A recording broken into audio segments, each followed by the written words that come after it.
Hola, konnichiwa, ni hao, and hello. Welcome to the B Camp podcast, where we give you industry insight with industry leaders.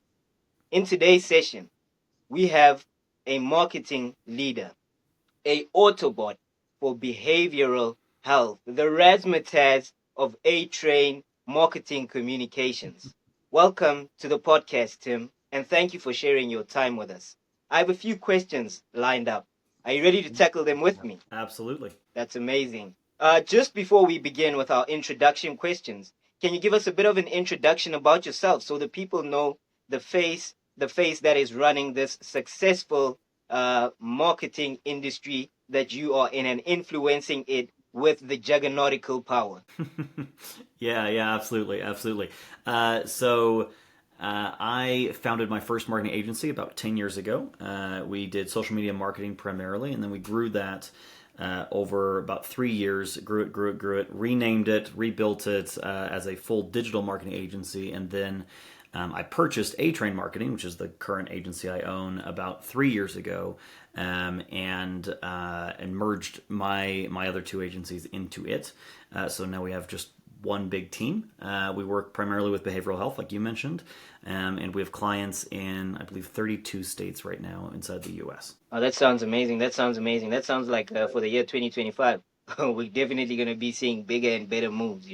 Once you've acquired your second, third business, you start becoming a titan. So, the first question that I have for you, Yeah. you've been in. Oh, did you want to say something? Oh, No, I I was, thought you I was might just, say. I know, I was just agreeing. I was saying, yeah, I hope 2025 is going to be a good year for us. I think it will. I definitely will be when you're looking so dashingly handsome. So, you've been in the marketing industry a while, you've seen the growth and the changes. Can you explain to us in layman's terms what is behavioral health and what is its link to marketing? Yeah, so behavioral health is a large category that includes anything from family, marriage counseling, that kind of stuff, to full, more intensive treatments like substance use disorder treatment or suicide prevention treatment, that kind of stuff. Our clients are anything from digital apps that provide counseling to in-person facilities that have, 450 employees and hospital beds and the whole thing. So it's a large category of services. Where marketing comes into play is in several different areas. There's two big sides. One is in growing their teams. Behavioral health is chronically understaffed. There's not enough counselors. There's not enough BCBAs. There's not enough of a whole bunch of categories of service providers. So there's a lot of recruitment work that we do for our clients, and then outside of that, there's a lot of client engagement work that we do. We're not advertising our services as much as kind of the typical service, but we're trying to engage and educate a lot. We're trying to engage and educate the local community around certain mental health disorders to help build awareness, and then also, of course, hopefully to help build actual customers coming in the door because they actually suffer from that mental illness and they need support. So those are the two big areas that we interact with our clients generally. Thank you, Tim. And it seems to involve a lot of psychology. And I know most people do not go into a career or even a business without there being a backstory to it, which will add on to the second question I'm about to ask you, which is what led to your passion for marketing? Was it a hobby or a long time dream? Oh, it was a little bit of both. I've always loved watching like ads on TV that are interesting and engaging, that sell things well. I've always enjoyed interacting with some of the big brands. Apple was my favorite brand growing up, always. So I've always enjoyed the branding aspect of marketing. I think it became kind of a more of a passion, more of a dream for me in college.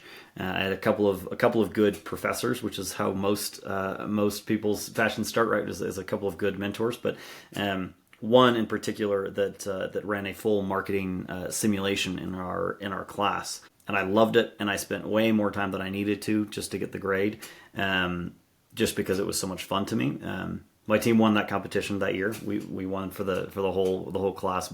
I think that kind of set it off in my mind that, like, wow, I really want to do this a lot. This this is fun. It's fun to engage with large audiences, like you said, like on a psychological level, and pull people into the brand and pull people into the story. So it's a lot of fun. It's a lot of fun, and that's kind of where it started. And then I just kind of kept growing into it. No one wanted to hire me for fresh out of college, so I started my own business and then just kept growing. Thank you, Tim. That's an amazing story, And people tend to confuse sometimes marketing with sales, although the two are interlinked. They are slightly different. They are slightly different in there. Yeah. So the third question that I have for you is from being an unemployed graduate to creating your own organization in your passion, Mm-hmm. in your speciality. What seems to be the missing link between a successful candidate and the outcome they produce in the workplace, and what talent thrives in your organization? It's a good question. I think there's a couple of sides. I think the first one is, self-explanatory: experience, right? The more experience you have, the better. But I think the bigger focus is that in the marketing classes and getting your degree, being a fresh graduate, everyone talks about the big marketing campaigns, the Nikes, the Apples, the Adidas, the Ford versus Chevy kind of campaigns and those kind of marketing projects. Those are examples of like high level, well done marketing and advertising, but you have to market completely different when you're not a Ford and you're instead you're the local psychology group down the street, or you're the local dentist group down the street, right? You don't have $1 million to spend on just the commercial, right? So you can't afford 18 actors and 4 days of shoots and tons of complicated scripts, and then working through workshops of it and doing audience individual research for each individual product. Like, you just can't do that in the real world because there's just not enough resources and time. In general, right? There are some that work with Nike and Ford, and that's great, but almost no one starts there, right? Almost no one starts at those big agencies. They start at much smaller agencies working for local restaurants or local coffee shops or whatever. And I think that's where the experience is often disconnected, because those campaigns are totally different. You have to be scrappy, you have to be creative, but you have to be quick. You can't just, I have one good idea. There's the whole campaign for the year, which let's just run with that. That doesn't work for a local coffee shop or a local dentist, local lawyer, right? They have to be a lot more engaged and a lot smaller focused, if that makes sense. Yeah, it does. And you gave some golden nuggets over there, because that's also experience I've had from varsity. What they teach you there, you enter the workplace or probably create your own thing.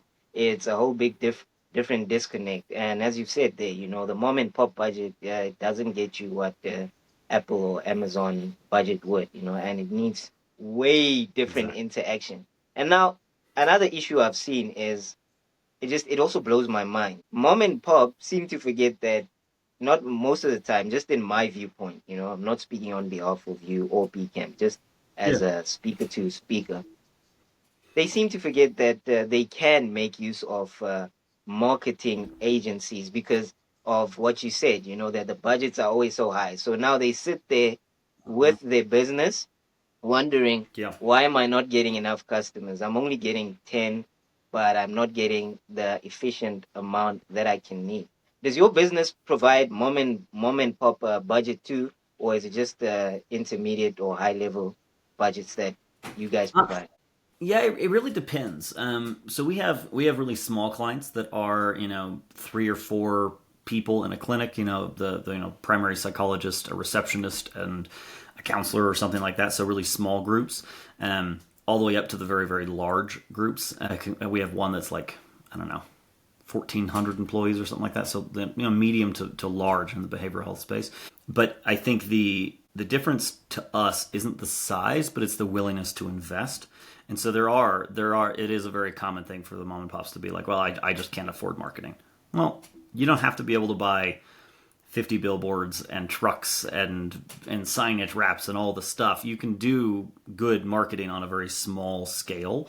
Don't expect to be able to buy the Super Bowl commercial because you can't with a small budget, right? But you can even advertise on TV if you have targeted audiences, right?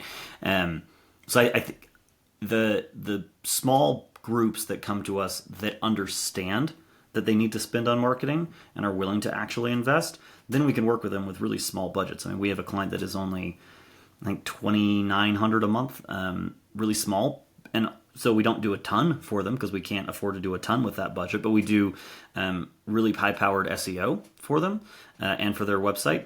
And that jives, I think, 90% of their new business, right? And it's working like gangbusters for them on a small scale, right?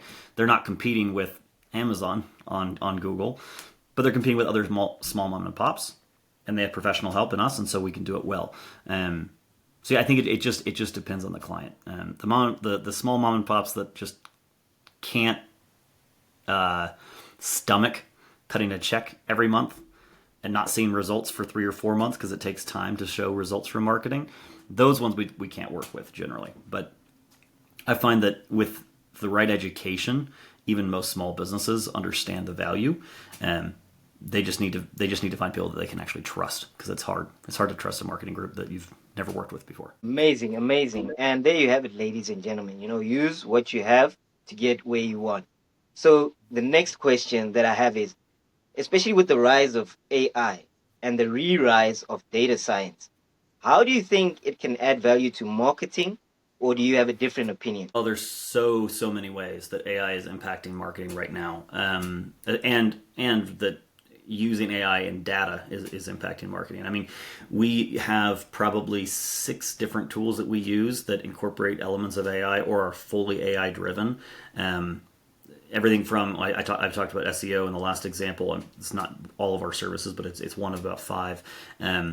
We have SEMrush is one of the biggest standard SEO apps out there, and it's loaded with AI tools that help you analyze data, analyze traffic, search terms in different areas, regions, neighborhoods, etc. And that is super helpful to us because it cuts out a ton of time. There's a ton of different AI tools that are used in the marketing space that do exactly that just cut time down. They take a project that could take 6 hours of digging through Excel sheet after Excel sheet, and now it's 2 hours because the summary is right there, and now I can just make strategic decisions and move. So we use it a lot for that, to make us more efficient and therefore be able to get the clients more results, right? Because we can do more with a smaller budget. So we do a ton there. We also use a ton of AI in our strategic planning for clients, whether that is for their digital stuff or even for traditional billboards, TV campaigns, new logo designs, that kind of stuff.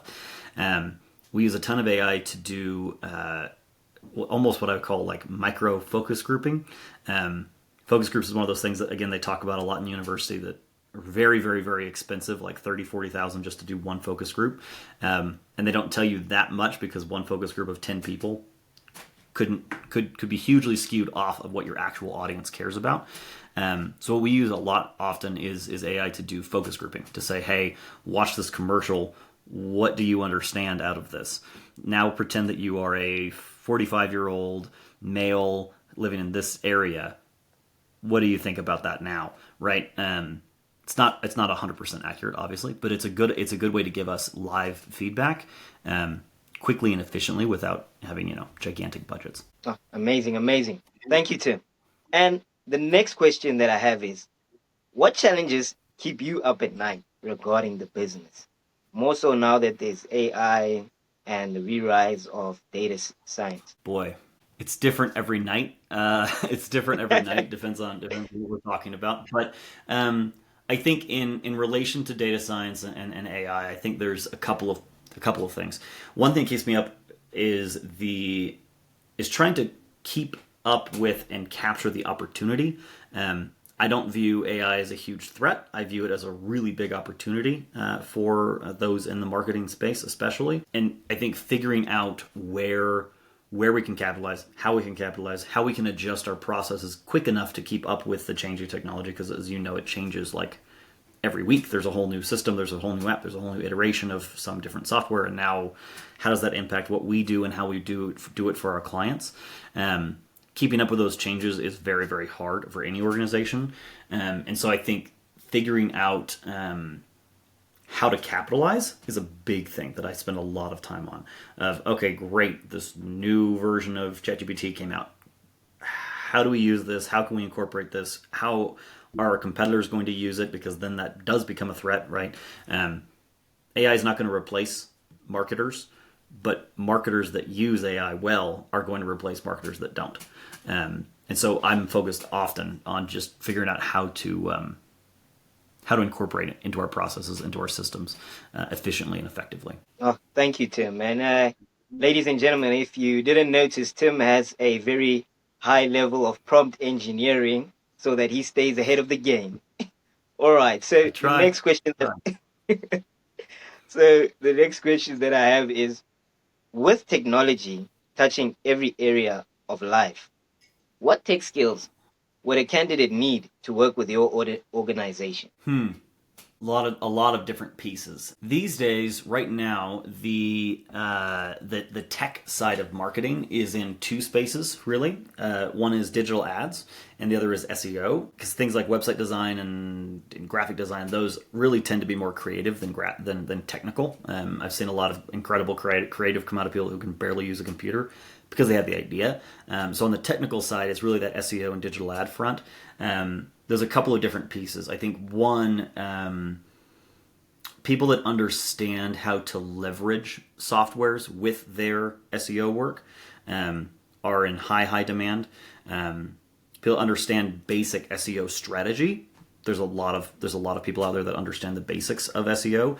There's very few people that understand, okay, there's 50 tasks that I need to do to help this website rank better. 36 of those can be handled with this software, this plugin, this software, this different device, this different way of listing data, this different way of organizing backlinks, etc. And that's probably 10 or 15 different softwares that you need to use in order to achieve all of those individual pieces. And then all of a sudden you can focus on the 14 that are left, and create a lot more gains for your clients a lot quicker. So people that really understand the softwares involved with SEO, I think that's one category. And the other category would be people that understand both human psychology and digital advertising. Just how people work. If you tend to be super technical, you tend to not be as good at people, right? And if you tend to be really good at people, then you tend to not be as technical. Not always the case. I have several people on my team that are completely different than that, that are both incredible at technical and incredible at people. But people that truly understand human psychology and messaging and how you entice someone into your product or into your story, and understand digital advertising have a huge advantage. In my team right now, we have to write an ad from a person that understands psychology. That might be me or maybe my COO. And then it goes to the digital ad people, and then they say, okay, well, that won't work because you didn't understand that the limit was 5 words for this exact category. So we need to eliminate 3 or 4 words from the title. Okay, back to us. Then we change it. Then we give it back to them. Then they can run it. But if we just told them to run it, they might cut out the important, impactful words that pull people into the product, right? So there's this back and forth that happens naturally inside of agencies. And people that have both of those skills combined are really both highly valuable because it eliminates a lot of work, and highly effective because they can create ads faster and better than 3 or 4 people combining their piecemeal knowledge into a strategy. Does that make sense? It does make sense, because what you are mentioning is the forever so longed for unicorn. Yes. So my next question. Not easy. They're out there, but they're not easy to find. Yeah. And you know what the funny thing is? Most of the time, they're not even that active on social media because they're actually working on creating and refining their work, as you just mentioned there, because having to combine all those skills together, it requires a certain level of dedication.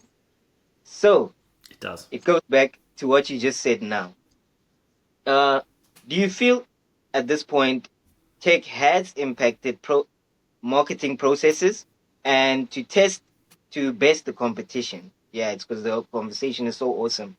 I'm changing words now. To best the competition in a challenging industry, what data and AI tools do you use? You already mentioned one previously. Can you give us like 3 more examples? Yeah, absolutely. So, well, and I heard 2 parts in that question. One, yes, a 1,000,000% tech has impacted both operations inside of marketing and advertising, and it has impacted the competition. if we lose a bid to somebody, it's generally because they have some kind of a specialized software that allows them to do something that we can't do for a client, right? So it definitely impacts competition as well. And likewise, that's why we win often in opposition to older agencies that don't understand that. I think there's several different tools that we use. I'm trying to prioritize. I think I would say three because it touches on all three pieces of our core offerings. So one is I'll stick with SEMrush because that's a good example. They have a really good AI tool. So that covers the SEO and research for digital ads because it has multiple different functions. So that's one of our big ones.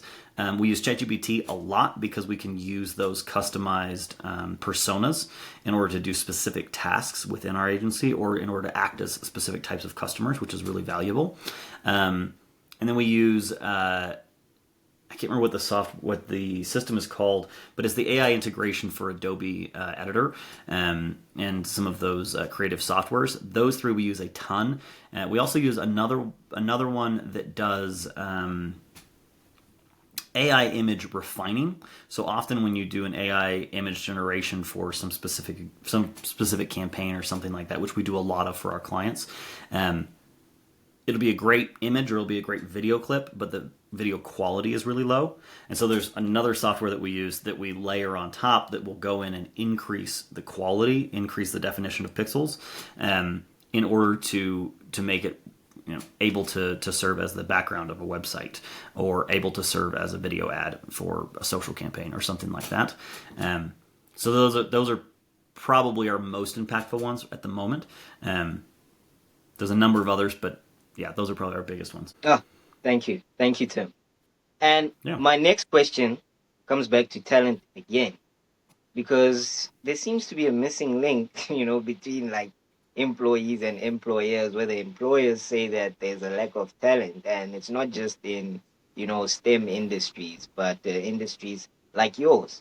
Do you produce talent in-house or is it outsourced? And what's your viewpoint on it?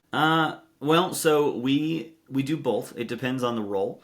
I am a big fan, especially these days, of bringing in people that have very little experience and developing them in-house for a couple of different reasons. One being that it's more cost effective, right? It's expensive to hire an expert, but the more important part is they come out to be better professionals, from my experience. And we've tried hiring a number of experts in, for instance, digital advertising. We have a fantastic person in that role now, but we've had 4 total failures in the last 3.5 years.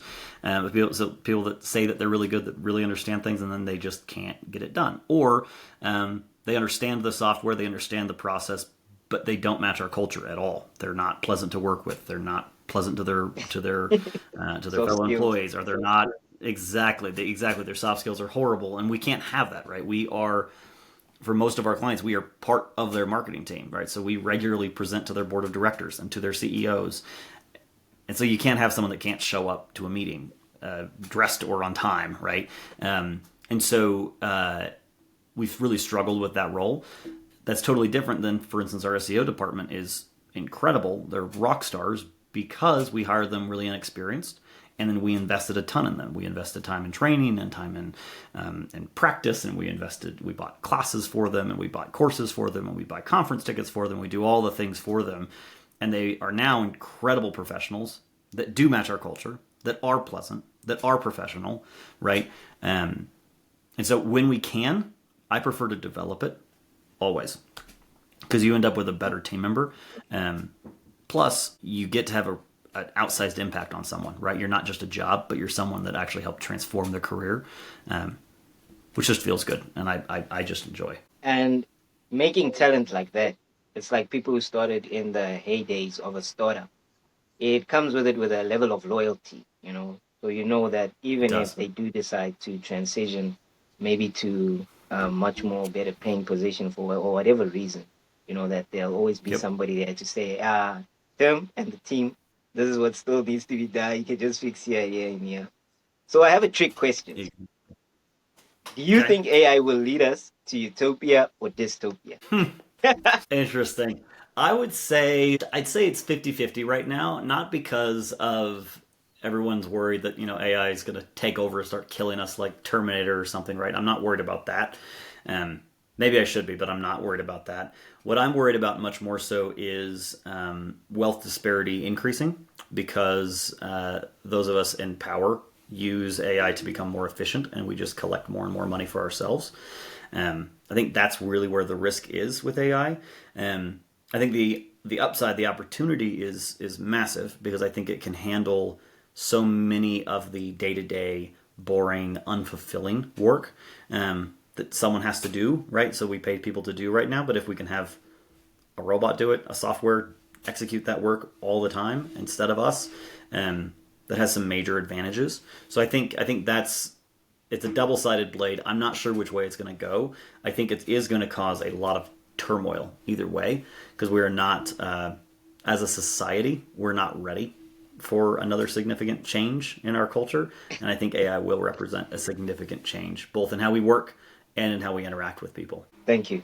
Thank you for your viewpoint, Tim. And Yeah. the last question I have is, as a prestige founder yourself, what advice would you give to other founders and trailblazers? There's lots of different pieces, but I would say the biggest one is be very careful who you listen to. I find that as a founder or even just as a startup CEO in any kind of leadership position, um, everyone, everyone wants to give you advice, wants to tell you what they think you should do, where they think you should go, what they think you should invest in, etc. Um, you need to be very, very careful to listen to the people who have actually done what you want to do and who have actually achieved what you want to achieve, and not listen to the random uncle who thinks your idea is trash and who still just works his day job that has always been the same day job and he's never moved anyway, right? And it's like, if they don't have what you want, then don't listen to them because their decisions, their way of thinking, their processes have got them where they are. If you don't want to be where they are, then don't listen, right? Focus on the people that are where you want to be. Um, and I think the other piece is just get comfortable with risk because it's going to happen, whether you choose it or not. Whether you choose to take a risk or whether you choose to try to be cautious, you're going to end up in tough water sometime. As a founder, it just happens, right? You're going to have mistakes that are made. You're going to have issues that pop up. Get comfortable with it and start and focus on your health and your mental health, so that you can recover from it, so that it doesn't isn't a world-ending event when you have a bad month, bad quarter, bad investment, whatever. Thank you, Tim. And I truly second what you say there, because there's no point in listening to people that don't have the results that you intend to achieve. Because the reason that there is disparity, just due to a lack of terminology between those who are Mm-hmm. ultra successful and those who are normal, is because of the processes and level of thinking that you mentioned. And we just want to say thank you, Tim, for joining us and being an awesome guest from the B Camp Love to your team and to anybody looking for marketing services. Please make sure to check out A Train Marketing Communications and Z3 Digital to help you. Thank you, Tim. Thank you so much. I appreciate it. Thank you for having me. Pleasure.